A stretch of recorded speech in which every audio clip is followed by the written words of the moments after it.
Oke, assalamualaikum warahmatullahi wabarakatuh. Semoga dalam keadaan baik. Kita terpaksa pertemuan online ya, secara virtual tentang metode penelitian atau research metodologi. Jadi mata kuliah ini wajib dipahami oleh sebuah mahasiswa, khususnya di semester 5 atau 6, karena biasanya kurikulum untuk research metodologi itu ada di semester 5 atau 6. Ini adalah referensi ya, rujukan buku referensi untuk dibaca-baca ya, sebagai referensi untuk melakukan penelitian. Ada 6 poin ya, secara outline-nya secara garis besar nanti akan dibahas ya, dari pengantar penelitian, tahapan penelitian, literatur review, penulisan ilmiah, SLL atau systematic literature review, kemudian bimbingan dan presentasi penelitian. Jadi tahapan-tahapan ini memang mahasiswa harus pahami ya secara mendalam, karena kalau tidak memahami tentang tahapan-tahapan yang harus dilakukan, biasanya nanti akan galau nanti ya. Oke, langsung saja untuk pengantar penelitian ini di materi pertemuan pertama. Ada 4 poin, yang nanti akan saya bahas. Yang pertama, definisi penelitian, klasifikasi penelitian, gaya penelitian bidang computing, dan kontribusi original. Mengapa sih harus melakukan penelitian? Ya, berangkat dari adanya masalah penelitian. Ya, jadi kalau tidak ada masalah penelitian, maka ya tidak akan pernah dilakukan penelitian. Karena penelitian harus ada masalah dulu. Masalah itu seperti apa? Masalah itu yang mungkin sudah diketahui metode pemecahannya, tapi belum diketahui pemecahan yang lebih baik. Sudah ada pemecahannya, tapi belum ada yang lebih baik. Misalnya, saya melakukan penelitian, pengukuran tentang project A. Jadi pengukuran itu bagaimana pengukuran tersebut agar proyek tersebut itu bisa selesai tepat waktu.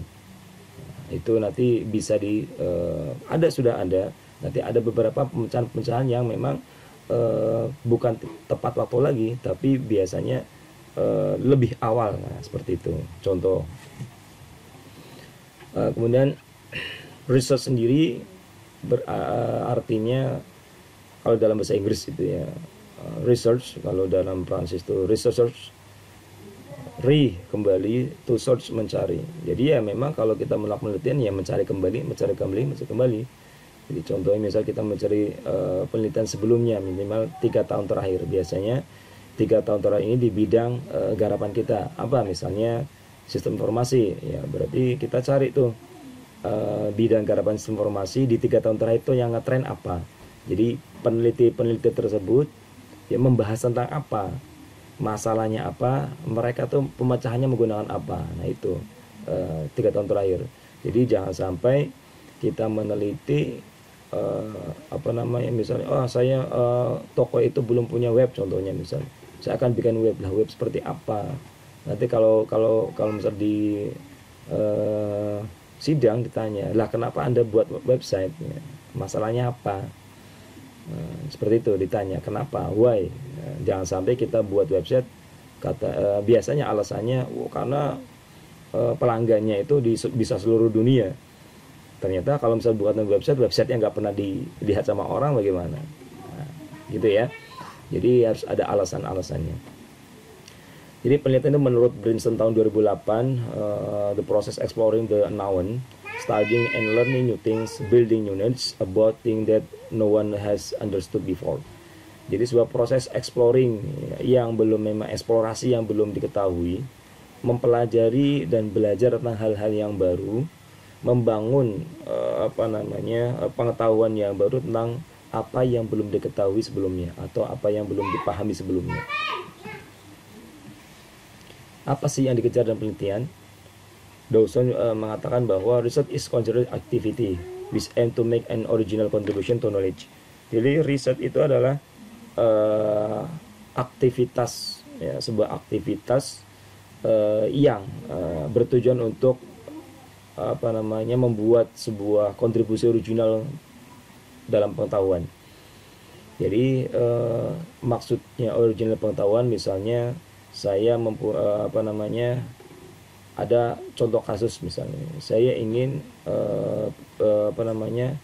dari pulau, saya ingin ke Pulau Gadung. Nah, saya mempunyai cara, misal cara saya adalah saya mau naik misalnya motor dari Pulau Gadung, misal dari Halim ke Pulau Gadung. Kira-kira kalau naik motor itu ya cepat. Kemudian karena kira-kira misal berapa kilometer dalam waktu sekian kilometer dalam waktu berapa jam misalnya. Kemudian ada lagi peneliti lain, misalnya misalnya dari Halim ke Pulau Gadung saya nggak pakai motor. Kenapa nggak pakai motor? Karena kalau pakai motor, kalau keadaan hujan akan basah, ya walaupun pakai jas hujan ya basah juga.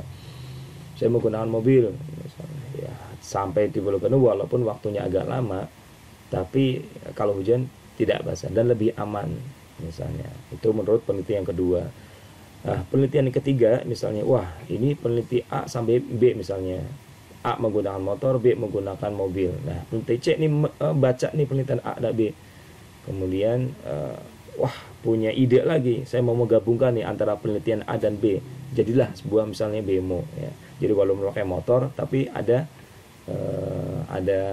ruangannya, sehingga kalau misal hujan tidak basah dan cukup cepat kalau misalnya sampai ke sana. Nah, seperti itulah.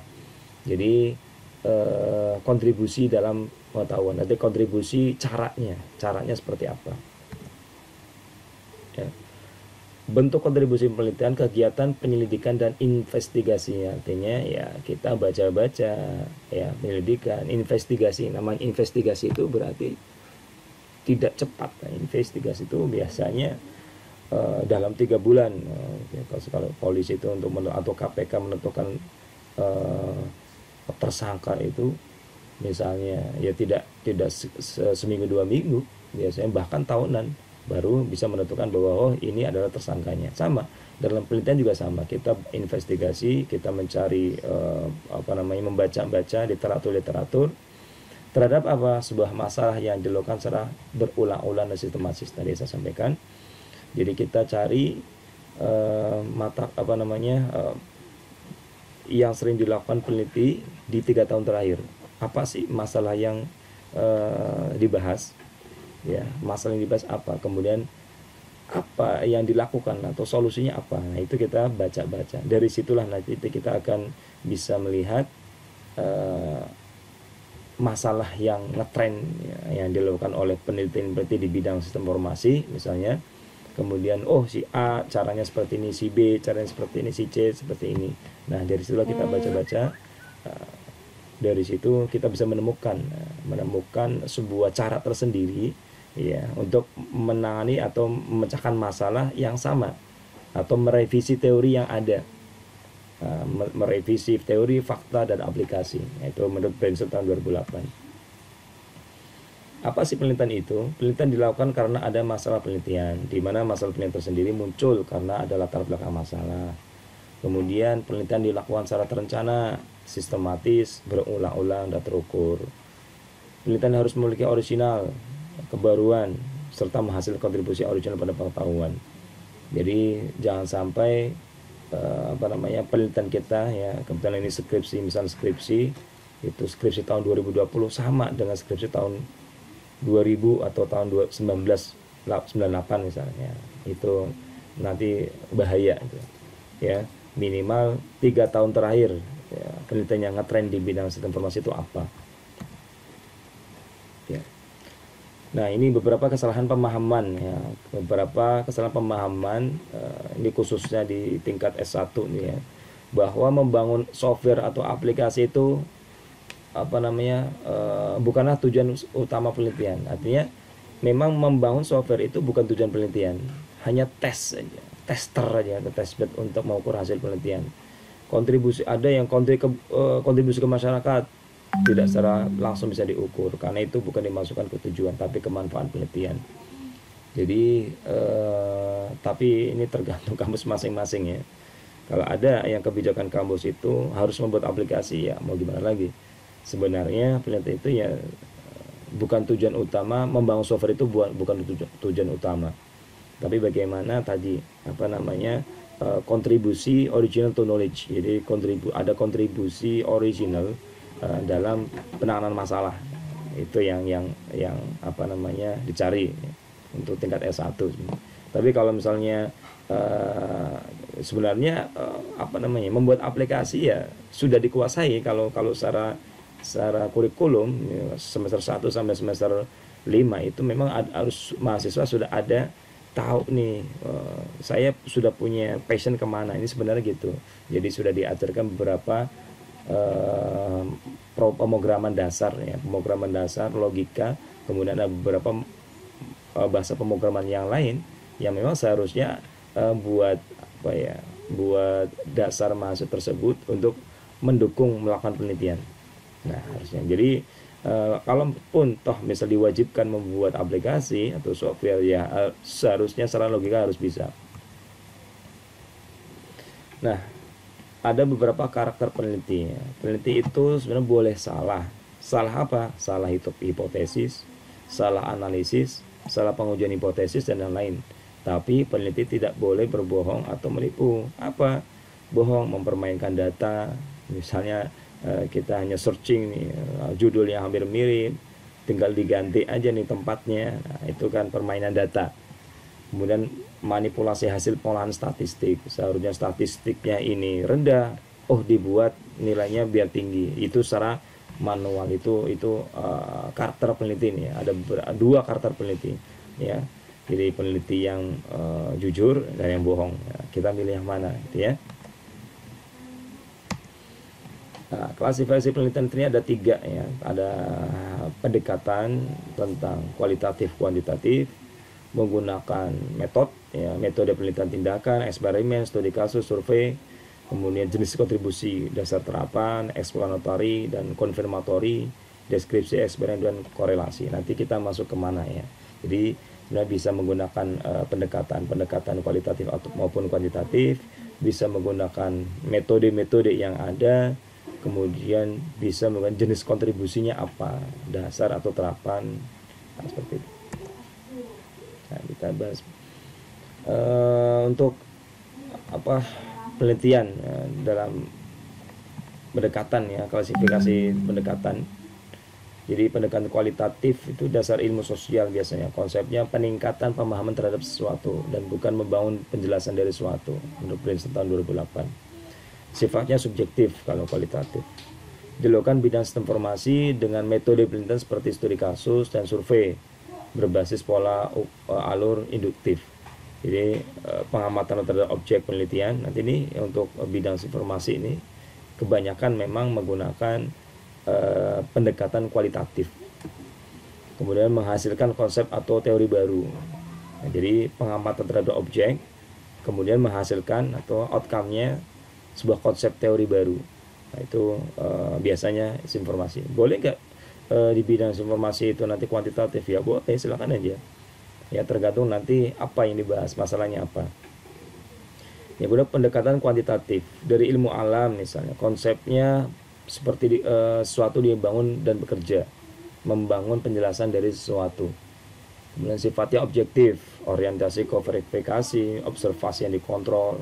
Secara umum ada generalisasi menurut Baxter tahun 2006, menggunakan skala numerik berbasis pola ukur deduktif induktif. Artinya secara garis besar nih untuk SOP-nya itu mengumpulkan teori dulu. Nah, teori itu menghasilkan sebuah konsep itu dirumuskan, hipotesis, kemudian diuji hipotesisnya, tarik kesimpulan. Jadi stepnya lebih banyak, tapi sebenarnya kalau lebih banyak pasti, artinya biasanya kalau kuantitatif itu perhitungan-perhitungan di rumusan-rumusan hipotesis itu biasanya perhitungan angka-angka rata-rata kalau kuantitatif. Jadi kalau kualitatif memang agak sedikit sulit ya, karena memang biasanya hasilnya itu dalam bentuk baik atau tidak baik. Nah, indikator baik tidak baik itu, nah itulah yang dicari, harus dicari. Ya, karena biasanya studi kasus, survei biasanya hasilnya seperti itu. Bagus, tidak bagus, atau misalnya kurang, sangat bagus. Nah, itu nanti seperti itu kalau kualitatif. Kalau kuantitatif lebih jelas kesimpulannya. Sekian persen. Kemudian kalau misalnya dalam waktu sekian detik atau sekian jam, nah hasilnya seperti itu. Pendekatan kualitas dalam pendekatan.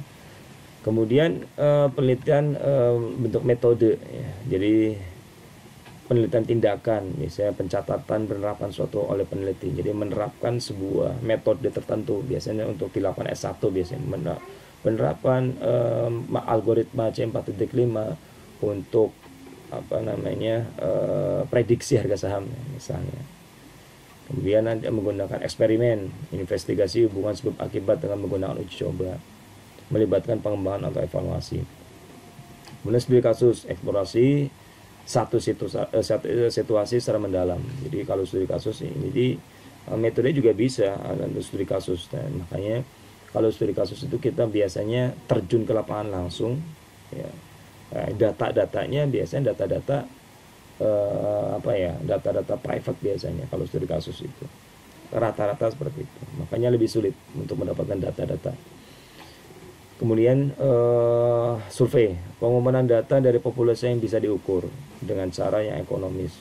Nah, survei ini biasanya yang gemar membaca, sudah benar-benar gemar membaca banyak. Jadi melakukan survei tentang populasi, contoh misalnya prediksi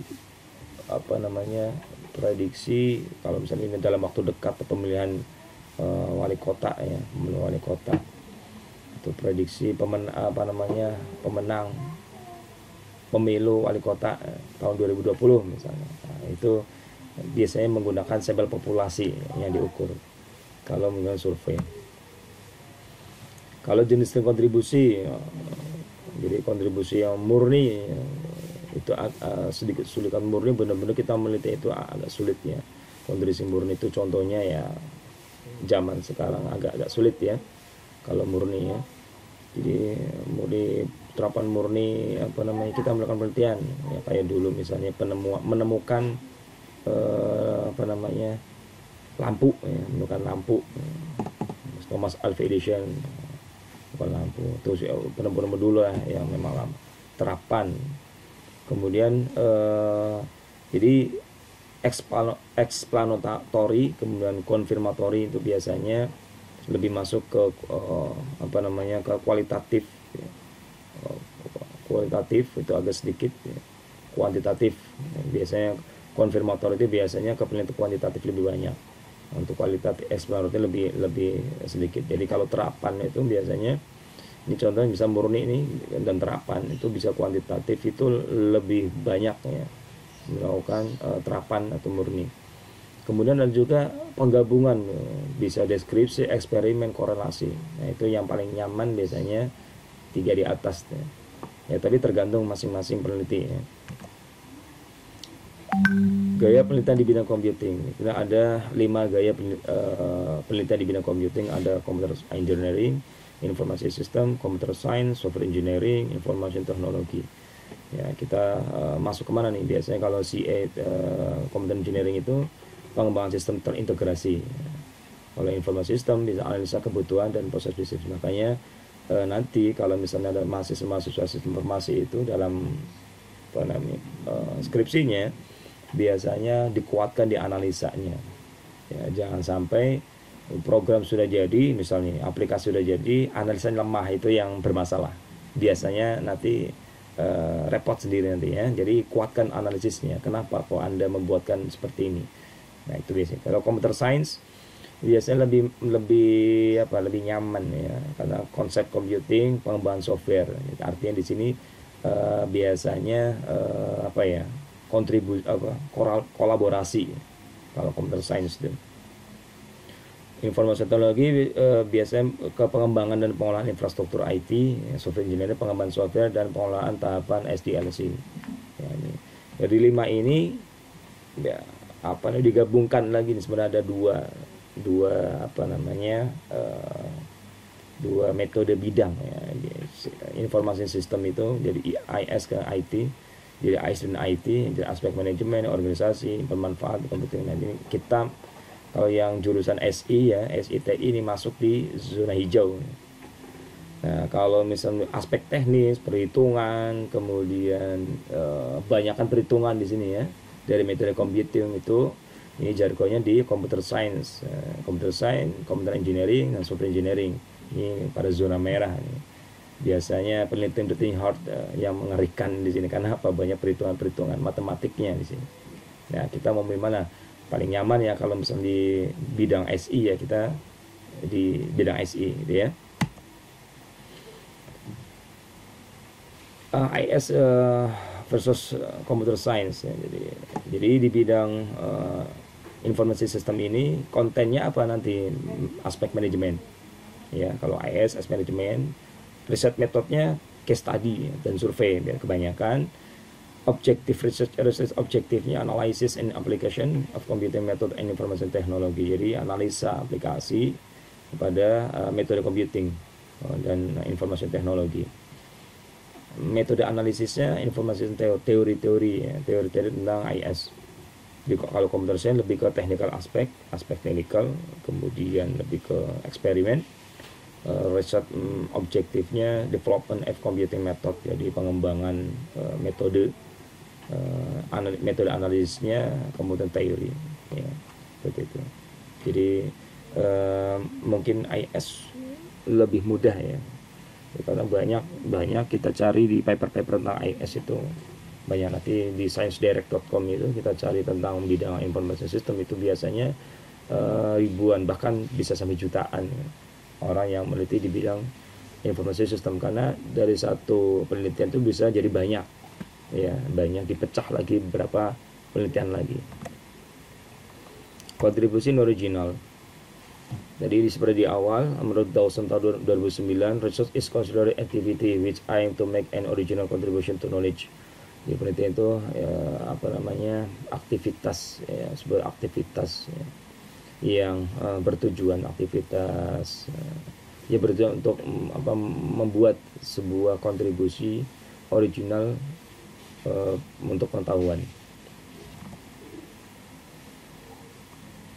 Kegiatan pendidikan dan investigasi terhadap suatu masalah yang dilakukan setelah berulang-ulang, sistematis, melakukan atau merevisi teori. Original pada metode memecahkan masalah yang orang lain sudah pernah mengerjakan sebelumnya, tapi dengan metode yang berbeda. Ya, kalau original pada metode, model penelitiannya kontribusi pada method improvement. Kemudian kalau original pada masalah, memecahkan suatu masalah yang orang lain belum pernah mengerjakan sebelumnya. Model penelitian ini biasanya kontribusi ada pada penemuan masalah baru sebagai objek penerapan metode. Contoh kontribusi pada metode, contohnya nih judulnya seperti ini, penerapan metode XYZ untuk pemecahan masalah konvergensi prematur pada algoritma genetika untuk penentuan desain bendungan. Kemudian kontribusinya apa? Ya menerapkan metode XYZ yang sebelumnya tidak pernah digunakan orang lain untuk memecahkan masalah konvergensi prematur pada algoritma genetika. Ya, kalau contoh kontribusi pada masalah penerapan algoritma genetika untuk penentuan desain bendungan dengan 4 parameter. Kontribusinya di mana? Penentuan desain bendungan dengan 4 parameter. Ya, jadi kebanyakan peneliti lain menggunakan 2 parameter. Nah, ini menggunakan apa? 4 parameter. Ya, jadi kontribusinya di menggunakan 4 parameter tersebut. Kemudian ada kontribusi pada masalah metode. Nah, contohnya penerapan metode XYZ untuk pemecahan masalah konvergensi prematur pada algoritma genetika untuk penentuan desain bendungan dengan 4 parameter. Nah, ini contoh antara kontribusi masalah metode. Ini keren lagi kalau misalnya memang menggunakan model seperti ini. Kontribusi di mana? Ya metode XYZ, penerapan metode XYZ. Kemudian yang kedua ya menggunakan 4 parameter tersebut. Peneliti lain menggunakan objeknya 2 parameter. Nah, ini 4 parameter seperti itu. Jadi ada 2 kontribusinya. Menggunakan metode XYZ, kemudian menggunakan 4 parameter untuk indikatornya. contoh tanpa kontribusi. Nah, ini yang sering dilakukan ya, sering dilakukan dan hampir mengerikan, hampir 90% ya. Jadi penerapan, contohnya penerapan algoritma genetika untuk penentuan desain benua di Jakarta. Ada juga tinggal diganti di Surabaya, kemudian diganti di Makassar, hanya diganti tempatnya aja, itu tanpa kontribusi. Ya, sebenarnya sama aja ya, makanya nah ini contoh-contoh yang tanpa kontribusi. Kontribusi penelitian nih contohnya nih, jadi awalnya kecil dan kontribusi ditarik-tarik, ilmu itu menjadi besar, lebar dan semakin lebar. Contohnya nih kontribusi penelitian di fuzzy logic ya, tadinya pengetahuannya sedikit, kemudian tarik lagi, dikembangkan lagi, kemudian ada yang menggunakan metode Sugeno, ada yang menggunakan Tsukamoto. Nah, ini contoh aja ya metode-metode. Jadi ilmu itu akan jadi besar ya. Ada metode Mamdani, kemudian ada yang menggunakan metode Mamdani yang direvisi dengan algoritma XYZ. Nah, itu macam-macam berarti. Jadi nanti satu pembahasan sebuah masalah metode tersebut bisa jadi lebih luas ya. Kemudian kontribusi di penelitian super vektor mesin. Contoh parameter, masalahnya parameter apa, ada seleksi menggunakan GA, ada yang parameter menggunakan PSO, ada yang menggunakan seleksi menggunakan ACO dan seterusnya ya. Level-level penelitian nih ya, kita nanti sampai sini ya, level-level penelitian. Untuk aspek level kontribusi ya, tugas akhir ya penguasaan komputer teknis. Kalau untuk D3 yang penting bisa bikin aplikasi, selesai. Kalau skripsi pengujian teori ya, makanya analisis seperti apa, diuji teori, penerapan nah, gitu nanti diuji pengujian teori. Di samping memang wajib ya, sebenarnya kalau S1 selain pengujian teori ya berarti bisa juga harus bisa juga kemampuan teknisnya, itu secara logika ya. Kalau tesis hampir mirip, hanya kalau tesis pengembangan, jadi mengembangkan teori-teori yang ada. Misalnya ini menerapkan, kalau S1 penerapan, kalau ya S2 jadi penerapan, kontribusi pada metode ya, misalnya penerapan XYZ untuk algoritma apa, nah seterusnya, itu pengembangan teori. Kalau disertasi penemuan teori baru, nah, itu lebih level kontribusinya lebih tinggi lagi ya, menemukan walaupun 0, berapa persen, tapi menemukan teori-teori yang baru. Nah, itulah yang S3 itu disertasi. Untuk D3 bentuk kontribusi, implementasi dan pengembangan ya, hampir mirip ya untuk bentuk kontribusinya, implementasi dengan S1 D3. Kalau yang S2 itu perbaikan secara inkremental dan terus menerus, artinya ya bisa dikembangkan terus ya, jadi satu penelitian itu bisa jadi beberapa penelitian ya gitu. Kemudian untuk S3 substansial. Kemudian target publikasi untuk D3 tidak ada, karena yang penting bikin aplikasi itu bisa dipakai di perusahaan atau yang lain, pokoknya digunakan. Nah, itu D3. Kalau S1 minimal conference ya, proceeding. Kalau S2 international conference, kalau disertasi itu international journal, itu lebih tinggi lagi ya. Oke, untuk pertemuan pertama ini kita sampai sini dulu untuk komparasi level S1, S2, S3, D3 atau D4, S1, S2 sampai S3. Nah, untuk selanjutnya kita nanti lanjutkan di diskusi ya. Nanti diskusi tadi materi-materi yang ini sudah saya di-share di kelas ya, nanti bisa didiskusikan. Yang belum paham seperti apa nanti kita diskusikan. Oke, ya, terima kasih ya. Assalamualaikum warahmatullahi wabarakatuh. Selamat malam.